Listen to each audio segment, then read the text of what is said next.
নবীজি একবার জান্নাতের দিকে যাবে, আবার দৌড়ে আসবে, না জানে কোন উম্মত আবার বাকি রয়েছে। আল্লাহ পাক রব্বুল আলামিন বলবেন, মুহাম্মদ আবার কেন ছুটাছুটি করতেছেন, কেন যাইতেছেন বাইরে? আয় আল্লাহ, আপনি তো আমাকে সুপারিশ করার অনুমতি দিচ্ছেন, না জানে আমার কোনো উম্মত বাকি রয়েছে কিনা একটু দেখে আসি।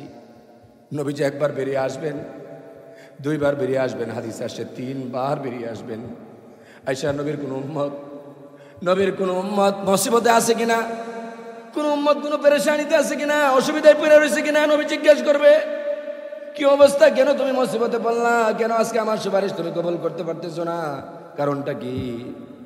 সেই দিন সে উম্মত কান্না করবে আর বলবে, নবী, দুনিয়ার থাকা অবস্থায় আপনার কথা মানি নাই, দুনিয়ার থাকা অবস্থায় আপনার ব্যাপারে ভালো ধারণা ছিল না, মসজিদগুলিতে 5 ওয়াক্ত নামাজের আজান মুয়াজ্জিন দিত, নামাজে যাইতাম না, নবী সব কাজ শুধু উল্টাপাল্টা করতাম, গুনাহ থেকেও মাফ চাই নাই, আল্লাহ মাফ করেন নাই, কঠিন অবস্থা আমার হয়ে গেছে, এজন্য আজকে আমার এই কঠিন হালত, ইসলামের ব্যাপারে উল্টাপাল্টা কথা বলতাম, আল্লাহ পাক আমাকে ক্ষমা করে নাই, অনেক সময় অনেক উল্টা কাজ করেছি, আপনার বিরুদ্ধে অনেক সময় উল্টাপাল্টা কাজ হয়েছে, দলের স্বার্থে বিভিন্ন সময় এই কাজগুলা করছি, এজন্য আজকে কঠিন মুসিবতে পড়ে গেছি।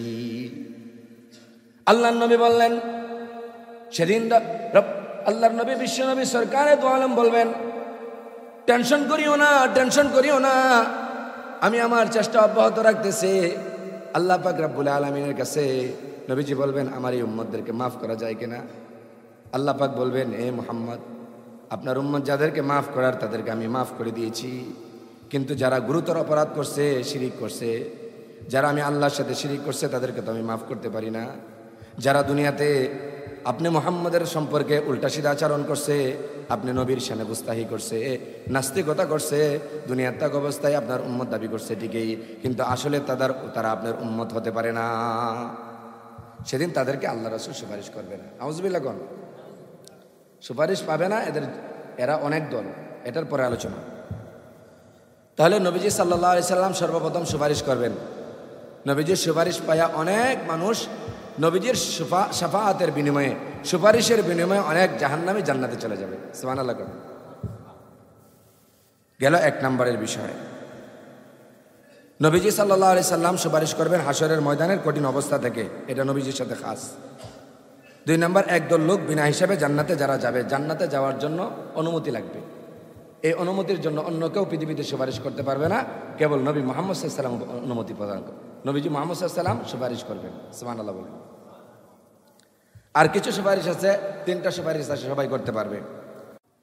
মুহতারাম মুআজ্জাজ হাজিরিন, আমাদের আজকের আলোচ্য বিষয় হলো হাসরের মাঠে সুপারিশ করতে পারবেন যারা। হাসরের মাঠের ভয়াবহতা সম্পর্কে আমরা এক জমায় আলোচনা শুনেছিলাম, কিন্তু আমরা সবাই জানি সুপারিশ শব্দটা, এই সম্পর্কে আমাদের সকলেরই টুকটাক জানা আছে যে সুপারিশ আমাদের রাসূল আমাদের জন্য করবেন। আসলে শুধু রাসূলুল্লাহ সাল্লাল্লাহু আলাইহি ওয়াসাল্লাম সুপারিশ করবেন নাকি আরও কেউ সুপারিশ করতে পারবেন, এই বিষয় নিয়ে আপনাদের খিদমতে ইনশাআল্লাহ আজকের জুমায় আলোচনা চলবে। সুপারিশ বিষয়টা আল্লাহ পাক রব্বুল আলামিন এই ব্যাপারে সরাসরি কুরআনুল কারীমেই আল্লাহ আলোচনা করেছেন।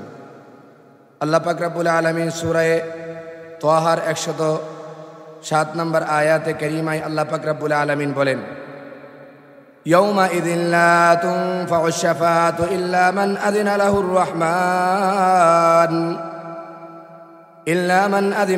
রাহমান ওয়া রাদিয়া লাহু কওলা। আল্লাহ পাক রব্বুল আলামিন কুরআনুল কারীমের সূরা তাহার 107 নম্বর আয়াতে কারীমায় বলেন, দয়াময় আল্লাহ যাকে অনুমতি দিবেন এবং যার কাছে রব্বুল আলামিন, যিনাকে রব্বুল আলামিন মানুষ ছাড়াও আল্লাহ পাক রব্বুল আলামিন যাকে অনুমতি দিবেন, অর্থাৎ আল্লাহ পাক রব্বুল আলামিন হাসরের মাঠে কিছু মানুষকে অনুমতি প্রদান করবেন। এই সুপারিশ সেদিন কোনো উপকার করতে পারবে, তাও রব্বুল আলামিনের অনুমতি কর্মে। কার অনুমতি কর্মে সুপারিশ করবে? কার অনুমতি কর্মে বলেন? আল্লাহ তাআলার অনুমতি কর্মে। আল্লাহ তাআলার অনুমতি ছাড়া কেউ সুপারিশ করতে পারবে না। তাহলে 1 নম্বর সুপারিশের বিষয়টার সম্পূর্ণ মালিক হলো আল্লাহ তাআলা। আল্লাহ তাআলা যাকে অনুমতি দিবেন তিনি সুপারিশ করতে পারবেন। কারা এই অনুমতির প্রাপ্ত হবেন। আল্লাহ পাক রব্বুল আলামিন সূরা নাজমের 26 নম্বর আয়াত আল্লাহ পাক বলেন, ওয়াকাম মিন মালাকিন ফিস সামাওয়াতি লা তুগনি শাফাআতুহুম শাইআ ইল্লা মিন বাদি আন ইয়াযানাল্লাহু লিমান ইয়াশাউ ওয়া ইয়ারদা। আকাশে কত ফেরেশতা আছে, তাদের সুপারিশও ফলপ্রসূ হবে না যতক্ষণ আল্লাহ যাকে ইচ্ছা করেন ততক্ষণ না, আল্লাহ যাকে সন্তুষ্ট হয়ে অনুমতি না দেন। অর্থাৎ আকাশের ফেরেশতারাও অনুমতি দিতে, যদি আল্লাহ তাদেরকে অনুমতি দেন তারাও সুপারিশ করতে পারবে। সুবহানাল্লাহ।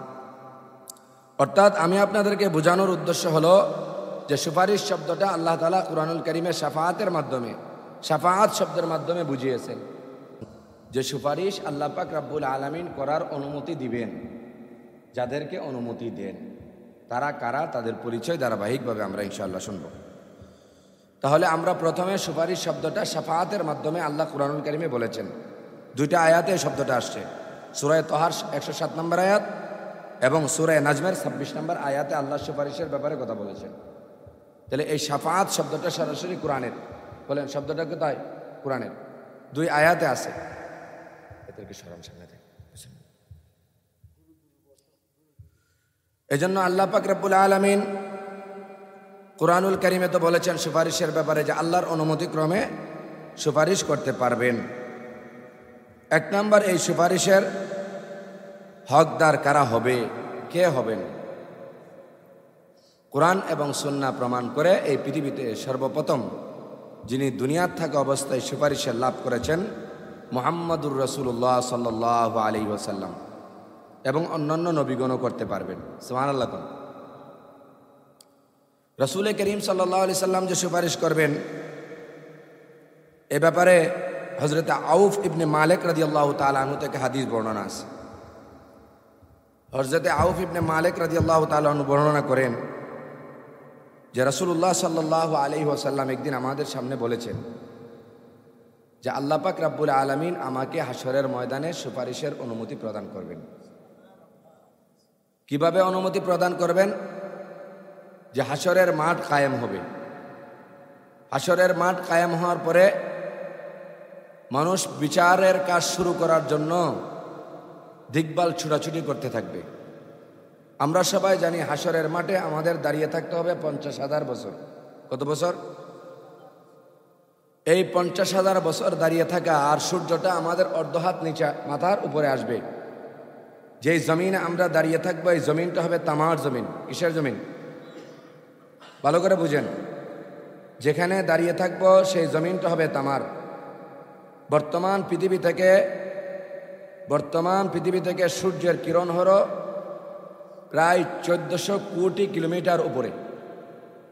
1400 কোটি কিলোমিটার উপরে হলো সূর্যের অবস্থান। সেখান থেকে আমাদেরকে আলোর কিরণ দিচ্ছে। এই যে সকালবেলা রৌদ্র উঠেছে, সুবহানাল্লাহ বলেন। আলোর কিরণ না আসলে পৃথিবীতে কি আসে না?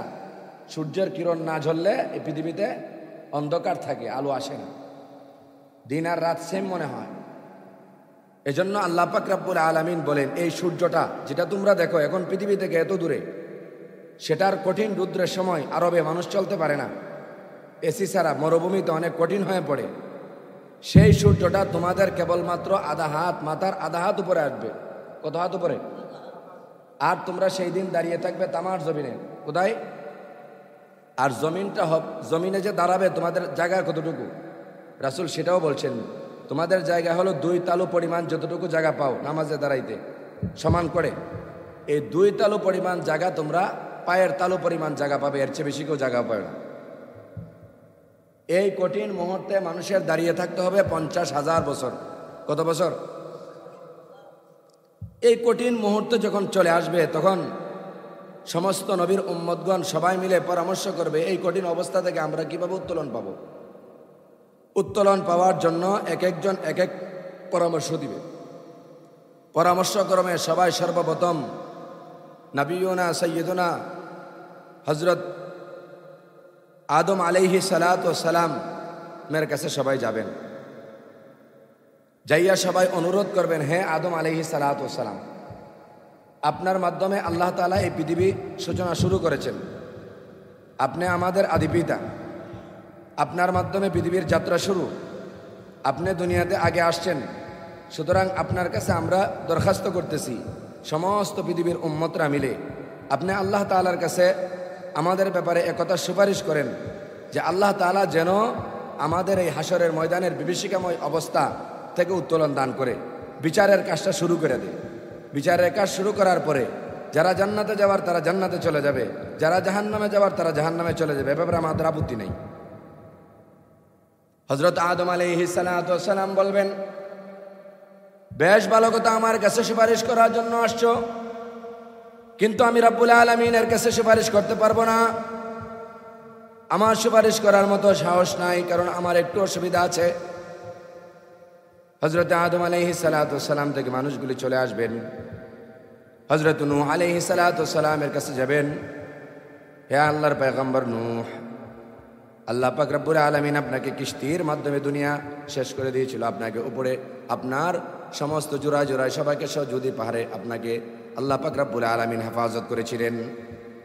যে আল্লাহ আপনাকে ওই অবস্থা ওই মুসিবত থেকে উত্তোলন করেছিলেন, ওই আল্লাহর কাছে আজকে আপনি সুপারিশ করে বলুন, আল্লাহর কাছে বলুন আল্লাহ যেন আমাদেরকে হাসরের ময়দানের এই অবস্থা থেকে উত্তোলন দান করে।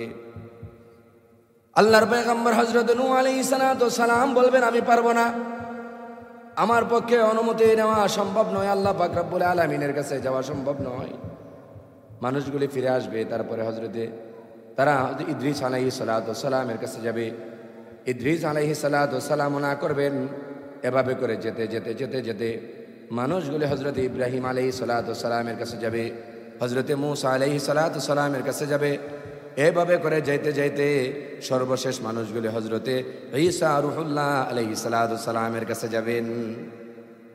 হযরত ঈসা রূহুল্লাহ আলাইহিস সালাতু ওয়াস সালামকে বলা হবে, হে ঈসা রূহুল্লাহ, ঈসা ইবনে মারইয়াম, আপনি আল্লাহ পাক রব্বুল আলামিনের কাছে আমাদের জন্য সুপারিশ করেন।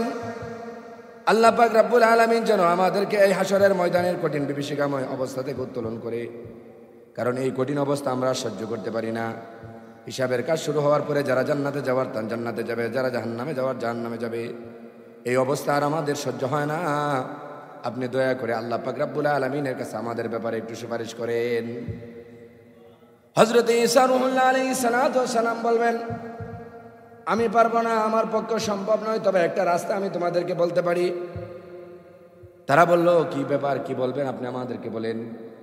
হযরত ঈসা রূহুল্লাহ আলাইহিস সালাতু ওয়াস সালাম বলবেন, আমার কাছে একটা রাস্তা হলো, এই পৃথিবীর শ্রেষ্ঠ নবী, শেষ নবী, আখির নবী, সাইয়্যিদুল আম্বিয়া, খাতামুন নবিয়্যিন, রাহমাতাল লিল আলামিন, মুহাম্মদ মুস্তাফা, মুহাম্মদ মুজতবা, নবীজি মুহাম্মদুর রাসূলুল্লাহ, বিশ্ব নবী সরকারে দু আলম সাল্লাল্লাহু আলাইহি সাল্লামের কাছে তোমরা যাও। নবীজি মুহাম্মদুর রাসূলুল্লাহর কাছে গেলে আশা করা যায় তোমাদের একটা ব্যবস্থা হতে পারে। সুবহানাল্লাহ, আসতে কোন।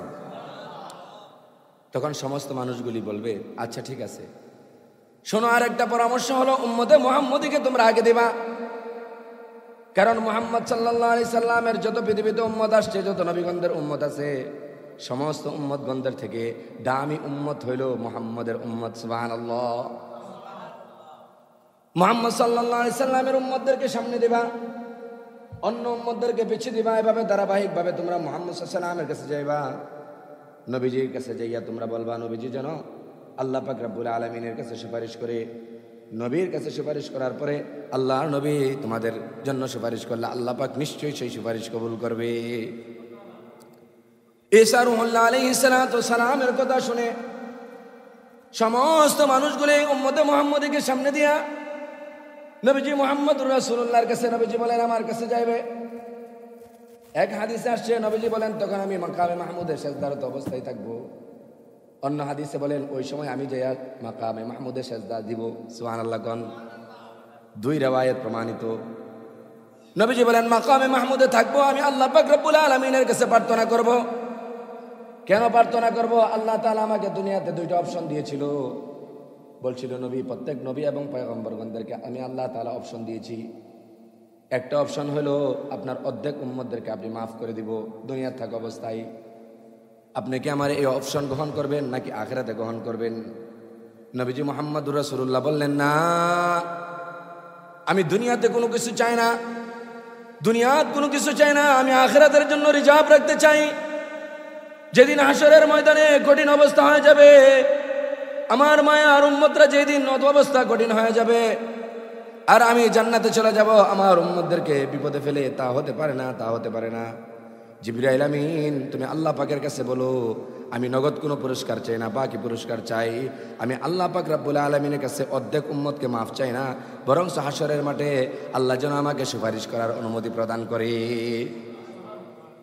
নবী বলেন, আমাকে সুপারিশ করার অনুমতি দুনিয়ার থেকে অবস্থায় দেওয়া হয়েছে। অপশন দুইটা, অর্ধেক উম্মতরে মাফ করে দিব আল্লাহ বলছিল, এটা আমি চাই নাই, কারণ আমার একটা উম্মত জাহান্নামে যাক, এটা আমি চাই না, এটা আমি বরদাস্ত করতে পারবো না। এজন্য আমি চাইছি আল্লাহ আপনি আমাকে সুপারিশ করার অনুমতি দান করেন। আল্লাহ তাই করেছেন, সুবহানাল্লাহ বলেন। তোমরা মাকামে মাহমুদে যাইবা, মাকামে মাহমুদে যাই আমাকে সেজদারত অবস্থায় পাইবা, আমি সেজদারত অবস্থায় থাকবো। তোমরা আমাকে ডাক দেওয়ার পরে রব্বুল আলামিন আমাকে বলবে, ইয়া মুহাম্মদ ইরফা রাসাক, হে মুহাম্মদ সাল্লাল্লাহু আলাইহি সাল্লাম, আপনার মাথা মুবারক উঠান। ইশফাতু শাফি, আপনি কি সুপারিশ করতে চান বলুন, আপনার সুপারিশ আজকে কবুল করা হবে, আপনার দাবি আজকে কবুল করা হবে। সুবহানাল্লাহ কন্যা নবী, আজকে আপনার দাবি কবুল করা হবে। নবীজি বললেন, আমার দাবি হলো এক নাম্বার, আল্লাহ মাথা উঠায় বলবেন আমার উম্মতদেরকে আপনি মাফ করে দেন, আর আপাতত তাড়াতাড়ি করে হাসরের মাঠের এই কঠিন অবস্থা থেকে উত্তোলন দেন, বিচারের কাজ শুরু করে দেন। সুবহানাল্লাহ কোন আল্লাহ পাক বলবেন, এই মুহূর্তে আপনার দোয়া কবুল করা হলো, হাসরের মাঠ কায়েম হয়ে গেছে, যান এখনই আপনার হিসাবের কাজ শুরু হয়ে যাবে। হিসাবের কাজ শুরু হয়ে যাওয়ার পরে আল্লাহ পাক রব্বুল আলামিন নবীজি সহ একদল মানুষকে বিনা হিসাবে জান্নাত দিয়ে দিবেন। সুবহানাল্লাহ কোন নবীজি একবার জান্নাতের দিকে যাবে, আবার দৌড়ে আসবে, না জানে কোন উম্মত আবার বাকি রয়েছে। আল্লাহ পাক রব্বুল আলামিন বলবেন, মুহাম্মদ আবার কেন ছুটাছুটি করতেছেন, কেন যাইতেছেন বাইরে? আয় আল্লাহ, আপনি তো আমাকে সুপারিশ করার অনুমতি দিয়েছেন, না জানে আমার কোন উম্মত বাকি রয়েছে কিনা একটু দেখে আসি। নবীজি একবার বেরিয়ে আসবেন, দুইবার বেরিয়ে আসবেন, হাদিস আসছে 3 বার বেরিয়ে আসবেন। আয়েশা, নবীর কোন উম্মত মুসিবতে আছে কিনা, কোন উম্মত কোন পেরেশানিতে আছে কিনা, অসুবিধায় পড়ে রয়েছে কিনা, নবী জিজ্ঞেস করবে কি অবস্থা, কেন তুমি মুসিবতে পড়লা, কেন আজকে আমার সুপারিশ তুমি কবুল করতে পারতেছো না, কারণটা কি? সেই দিন সে উম্মত কান্না করবে আর বলবে, নবী দুনিয়ার থাকা অবস্থায় আপনার কথা মানি নাই, দুনিয়ার থাকা অবস্থায় আপনার ব্যাপারে ভালো ধারণা ছিল না, মসজিদগুলিতে 5 ওয়াক্ত নামাজের আজান মুয়াজ্জিন দিত, নামাজে যাইতাম না, নবী সব কাজ শুধু উল্টাপাল্টা করতাম, গুনাহ থেকেও মাফ চাই নাই, আল্লাহ মাফ করেন নাই, কঠিন অবস্থা আমার হয়ে গেছে, এজন্য আজকে আমার এই কঠিন হালত, ইসলামের ব্যাপারে উল্টাপাল্টা কথা বলতাম, আল্লাহ পাক আমাকে ক্ষমা করে নাই, অনেক সময় অনেক উল্টা কাজ করেছি, আপনার বিরুদ্ধে অনেক সময় উল্টাপাল্টা কাজ হয়েছে, দলের স্বার্থে বিভিন্ন সময় এই কাজগুলা করছি, এজন্য আজকে কঠিন মুসিবতে পড়ে গেছি। আল্লাহর নবী বললেন, সেদিন আল্লাহর নবী বিশ্ব নবী সরকারে দু আলম বলবেন, টেনশন করিও না, টেনশন করিও না, আমি আমার চেষ্টা অব্যাহত রাখতেছি। আল্লাহ পাক রব্বুল আলামিনের কাছে নবীজি বলবেন, আমার এই উম্মতদেরকে মাফ করা যায় কিনা? আল্লাহ পাক বলবেন, এ মুহাম্মদ, আপনার উম্মত যাদেরকে মাফ করার তাদেরকে আমি মাফ করে দিয়েছি, কিন্তু যারা গুরুতর অপরাধ করছে, শিরিক করছে, যারা আমি আল্লাহর সাথে শিরিক করছে, তাদেরকে তো আমি মাফ করতে পারি না। যারা দুনিয়াতে আপনি মুহাম্মদের সম্পর্কে উল্টাসিধা আচরণ করছে, আপনি নবীর শানে গুস্তাহি করছে, নাস্তিকতা করছে, দুনিয়ার তাক অবস্থায় আপনার উম্মত দাবি করছে ঠিকই, কিন্তু আসলে তারা আপনার উম্মত হতে পারে না। সেদিন তাদেরকে আল্লাহ রাসূল সুপারিশ করবে না। আউযুবিল্লাহ কোন সুপারিশ পাবে না, এরা অনেক দল, এটার পরে আলোচনা। তাহলে নবীজি সাল্লাল্লাহু আলাইহি সাল্লাম সর্বপ্রথম সুপারিশ করবেন। নবীজির সুপারিশ পায়া অনেক মানুষ নবীজির শাফাআতের বিনিময়ে, সুপারিশের বিনিময়ে অনেক জাহান্নামী জান্নাতে চলে যাবে। সুবহানাল্লাহ। গেল 1 নম্বরের বিষয়। নবীজি সাল্লাল্লাহু আলাইহি সাল্লাম সুপারিশ করবেন হাসরের ময়দানের কঠিন অবস্থা থেকে, এটা নবীজির সাথে খাস। 2 নম্বর, একদল লোক বিনা হিসাবে জান্নাতে যারা যাবে, জান্নাতে যাওয়ার জন্য অনুমতি লাগবে। এই অনুমতির জন্য অন্য কেউ পৃথিবীতে সুপারিশ করতে পারবে না, কেবল নবী মুহাম্মদ সাল্লাল্লাহু আলাইহি ওয়াসাল্লাম অনুমতি প্রদান করবেন। নবীজি মুহাম্মদ সাল্লাল্লাহু আলাইহি ওয়াসাল্লাম সুপারিশ করবেন। সুবহানাল্লাহ বলেন।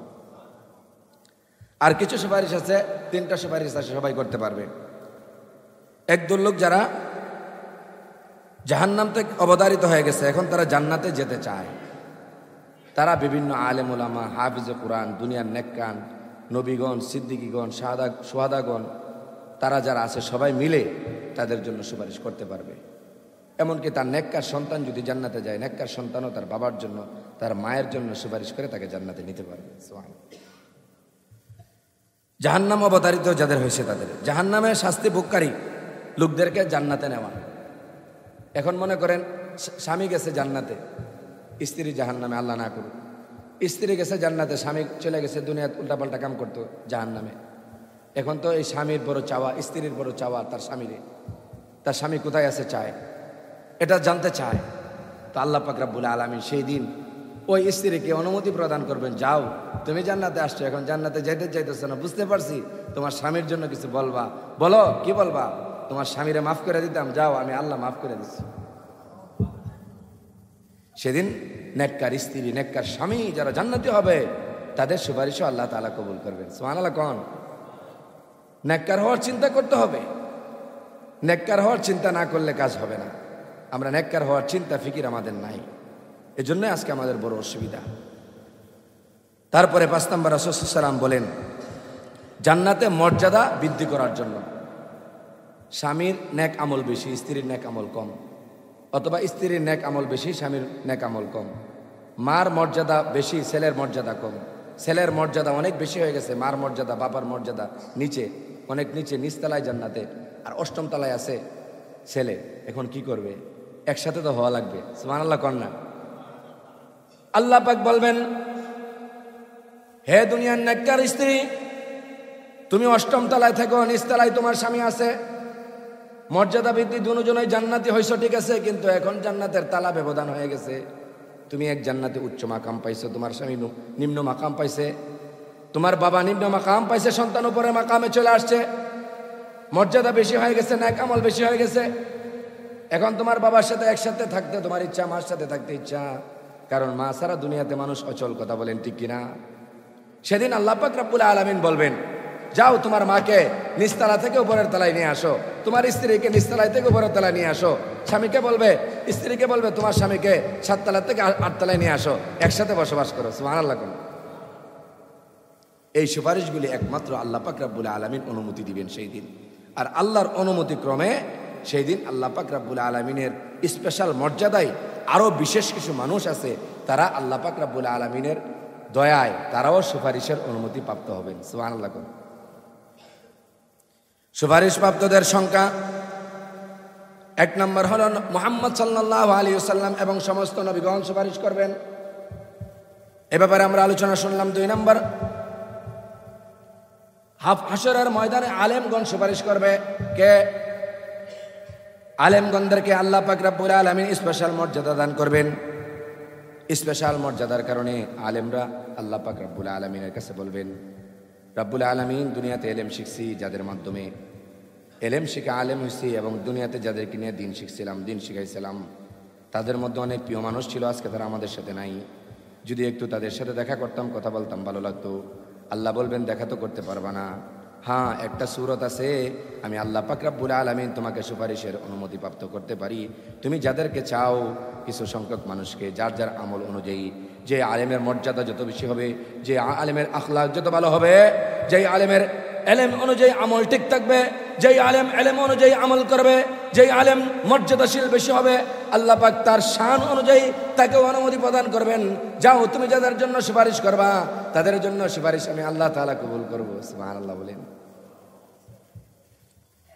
عن ابن عباس رضي الله تعالى عنه قال قال رسول الله صلى الله عليه وسلم إذا اجتمع العالم والعابد على الصراط قيل للعابد ادخل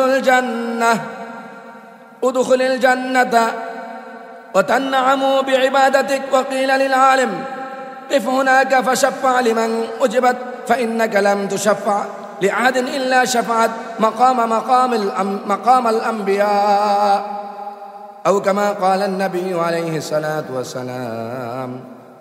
রাসূলুল্লাহর প্রিয় সাহাবী হযরত আব্দুল্লাহ ইবনে আব্বাস রাদিয়াল্লাহু তাআলা বর্ণিত, তিনি বলেন, রাসূলুল্লাহ সাল্লাল্লাহু আলাইহি ওয়াসাল্লাম বলেছেন, যখন আলিম ইবাদতকারী পুলসিরাতের উপর একত্রিত হবে, তখন ইবাদতকারীকে বলা হবে, তুমি জান্নাতে প্রবেশ করো, তোমার ইবাদতের বিনিময়ে নিয়ামত ভোগ করতে থাকো। সুবহানাল্লাহ।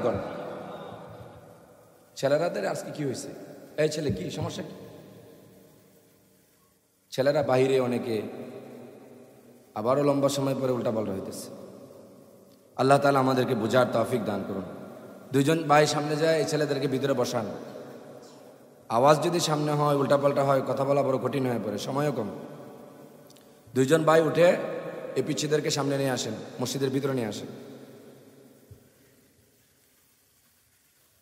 আল্লাহ রাসূল সাল্লাল্লাহু আলাইহি সাল্লাম হযরত ইবনে আব্বাস রাদিয়াল্লাহু তাআলা আনহু বলেন, ইবাদতকারীও জান্নাতে যাবে। সুবহানাল্লাহ কন্যা। আলেম না আবেদ, ভালো নেক কাজ করছে, তারা জান্নাতে যাবে না? কিন্তু তাকে বলা হবে তুমি জান্নাতে চলে যাও, যাও নিয়ামত ভোগ করো। কিন্তু তার পিছনে পিছনে আলেম থাকবে, সামনে আলেম থাকবে। আলেমকে বলা হবে তুমি দাঁড়াও, ইবাদতকারী তুমি জান্নাতে চলে যাও, তোমার নিয়ামত ভোগ করো। আলেম বলবে আমি কেন দাঁড়াবো? তুমি যাকে ইচ্ছে তার জন্য তুমি কি সুপারিশ করতে চাও? আলেম বলবেন অবশ্যই সুপারিশ করব।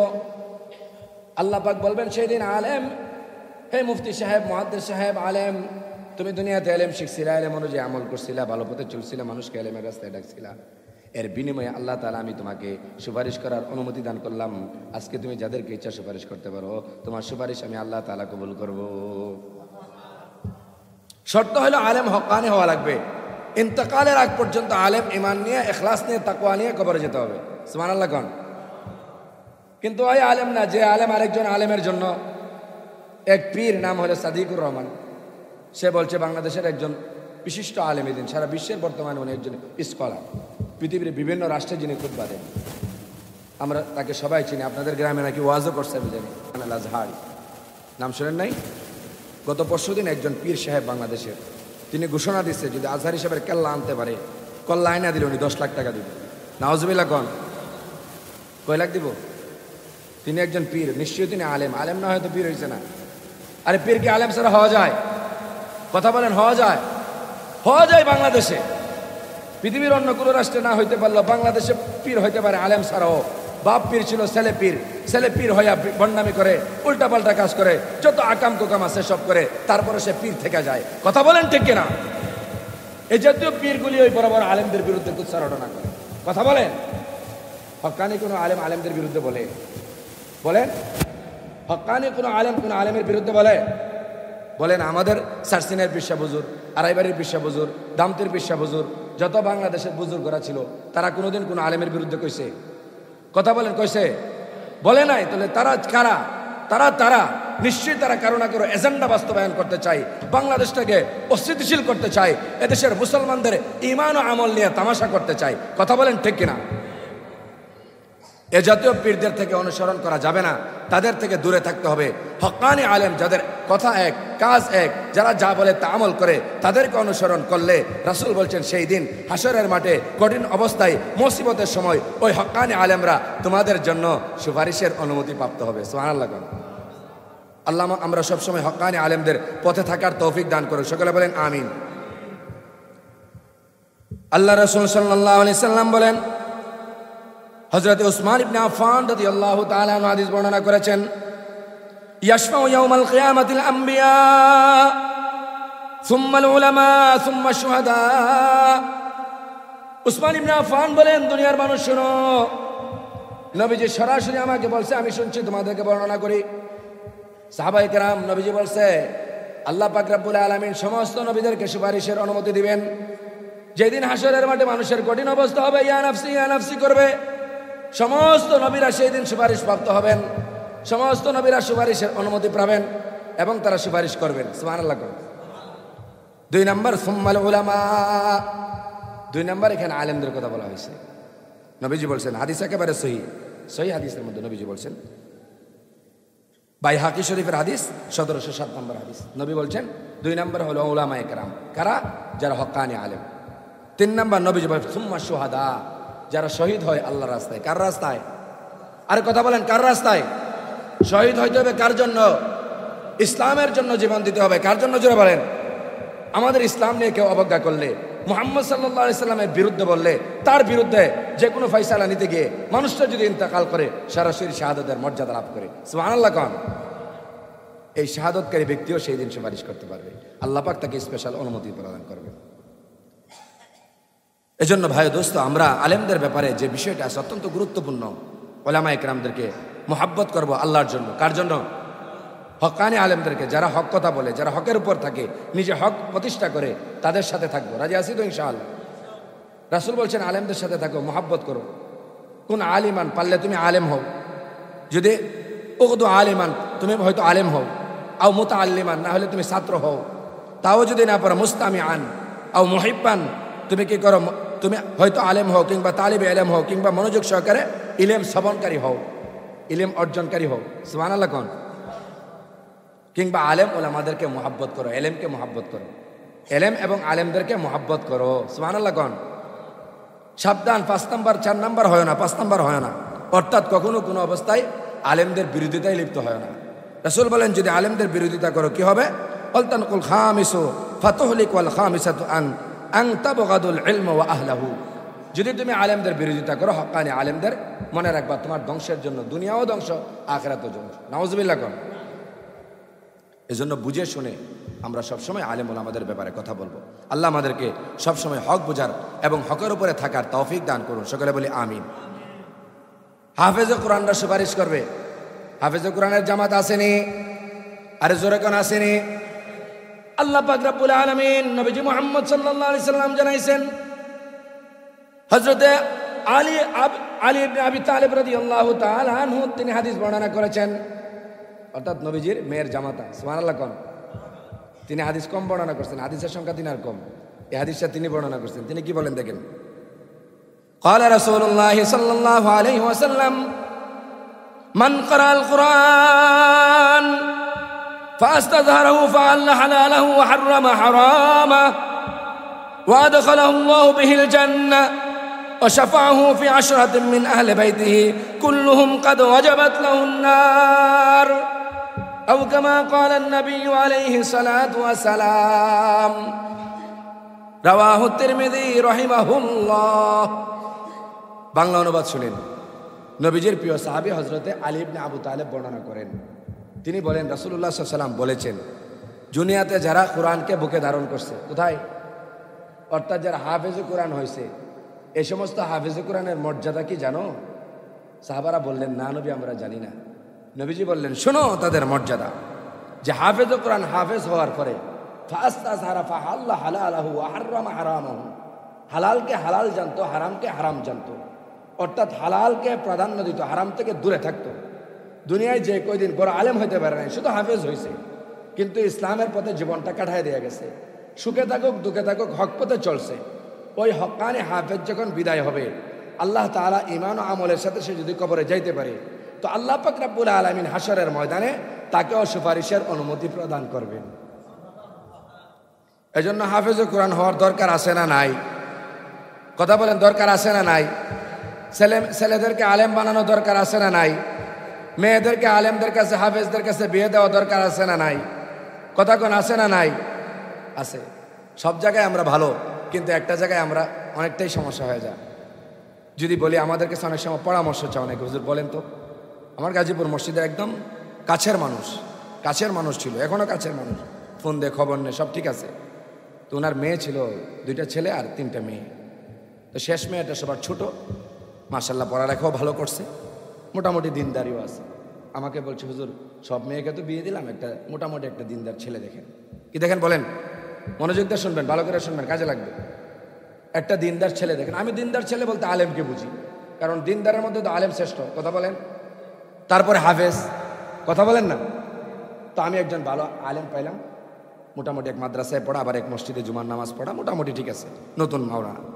আমি বলছি দেখেন এই ব্যাপারে এইভাবে একটা আলোচনা দিছি, আপনি কি বলেন? উনি আমাকে যে মন্তব্য করছে আপনার আশ্চর্য হয়ে যাবেন।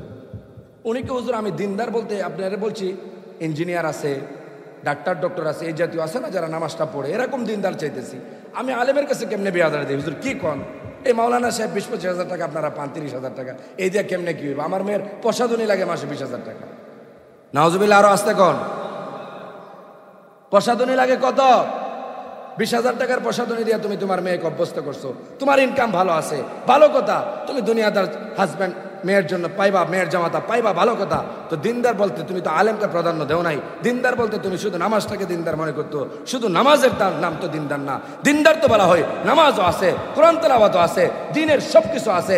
এক কথায় যিনি আলেম তিনি হলো সবার উপরে। কথা বলেন ঠিক কিনা? কিন্তু দেখবেন অনেক মানুষ আছে হাফেজ আলেমরে আত্মীয়তার কথা বলে, অন্যদিকে একটু ডাইভার্ট করে দেয়, অ্যাঙ্গেল সিঙ্গেলে কথা বলে। আছে কিনা নাই? যারা আলেমদের সাথে আত্মীয়তা করছে এখানে অনেকে আছে, থাকতে পারে, কেউ ঠগে নাই। বলেন কেউ কি নাই?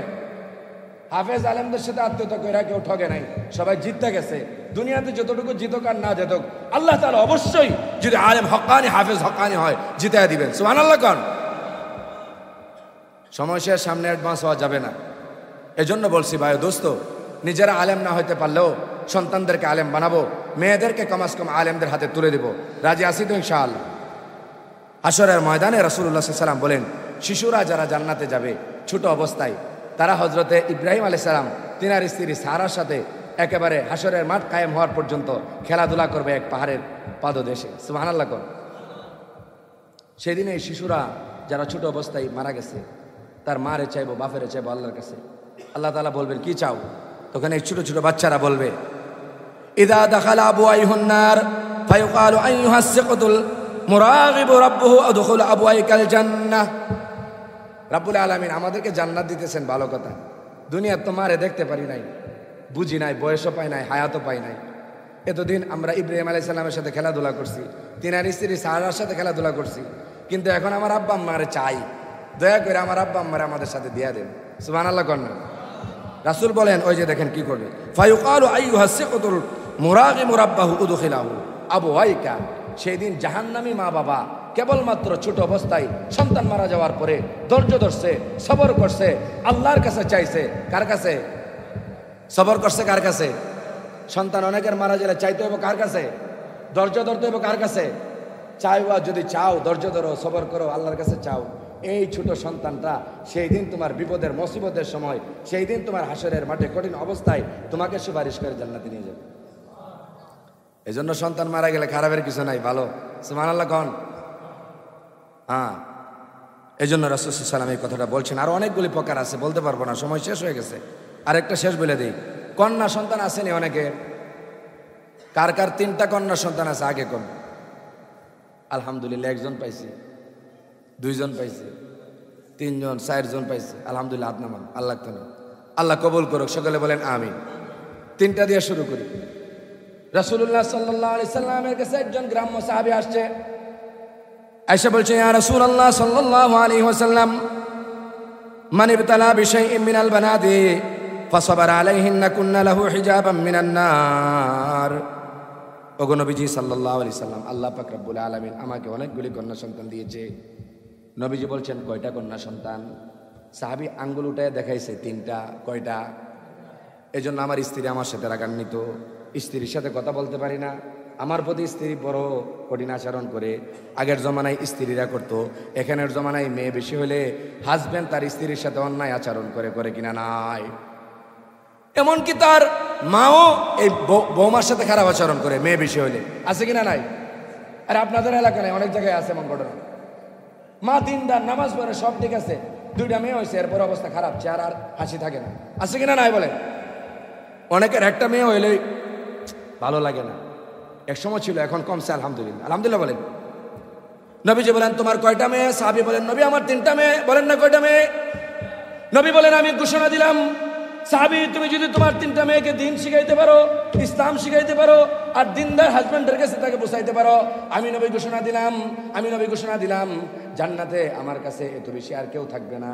তুমি যদি তোমার মেয়েগুলিকে দিনের উপর, ইসলামের উপর রেখে আসতে পারো, তোমার ওই 3 মেয়ের বিনিময়ে আল্লাহ পাক রব্বুল আলামিন 3টা জান্নাত দান করবে। আরেকজন সাহাবী দাঁড়ায়, নবী আমার তো 2টা। সুবহানাল্লাহ কোন না? নবী বলেন, 2টাও যদি হয় তুমিও এই মর্যাদা পাইবা, 2টা জান্নাত পাইবা। আরেকজন সাহাবী, নবী আমার তো 1টা। সাহাবী যখন 1টা বলছে, নবী হাসি দিয়েছেন, অসিবিনা না ইয়ামসিকুল্লাহ।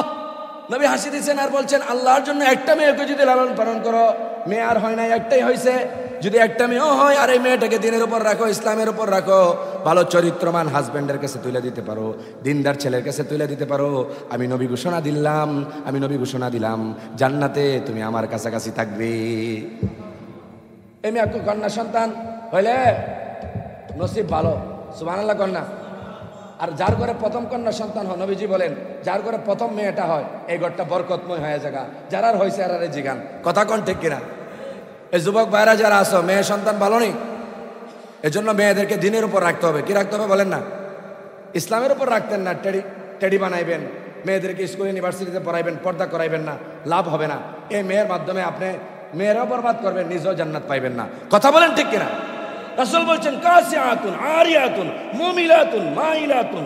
শুনো, এমন কাজ করো না, এমন মেয়েদেরকে বদ আখলাক বানায় না, এমন পোশাক পরায় না মেয়েকে ছোট অবস্থায়, যে পোশাক পরলে বড় হলে এই পোশাক সে ছাড়তে চাইবো না। এজন্য ছোট অবস্থায় মেয়ের দিনদারির ব্যাপারে, পোশাকের ব্যাপারে সচেতন থাকো। এমন পোশাক মেয়েকে পড়াও যে পোশাকের মাধ্যমে শালীনতা বজায় থাকে, পর্দা বসায় থাকে। যদি আল্লাহ না করুক তোমার মেয়েকে পর্দার ব্যাপারে তুমি বি কেয়ারফুল না থাকো, স্ত্রীর পর্দার ব্যাপারে বি কেয়ারফুল না থাকো, ছেলের বউয়ের পর্দার ব্যাপারে বি কেয়ারফুল না থাকো, তুমি ঘরের প্রধান কর্তা হওয়ার কারণে আল্লাহ পাক রব্বুল আলামিন হাসরের ময়দানে সব আমল দিয়ে তুমি জান্নাতে যাইতে পারবা। নামাজ ঠিক আছে, যাকাত ঠিক আছে, রোজা ঠিক আছে, সমস্ত ইবাদত থাকলেও তারপরে কেবলমাত্র তোমার মেয়ে এবং তোমার পরিবারের মানুষদেরকে পর্দার ভিতরে, দিনের উপরে, ইসলামের উপরে না রাখার কারণে আল্লাহ সেদিন তোমাকে আটকায় দিবে। নাউজুবিল্লাহ। নামাজ যেমন ফরজ, ফর্দা ফরজ কিনা? কথা কন, নামাজ যেমন ফরজ, ফর্দা না বেশ কম আছে? না বেশ কম আছে? এই জন্য পর্দার জিন্দেগি আমাদের মেয়েদেরকে, আমাদের ছেলের বউদেরকে, আমাদের নিজের স্ত্রীদেরকে শতভাগ পর্দা এবং দিনদারির ভিতরে রাখবো। রাজি আছে তো ইনশাআল্লাহ? আল্লাহ সবাইকে তৌফিক দান করে, সকলে বলে আমিন। সময় বেশি হয়েছে, আর 5 মিনিট।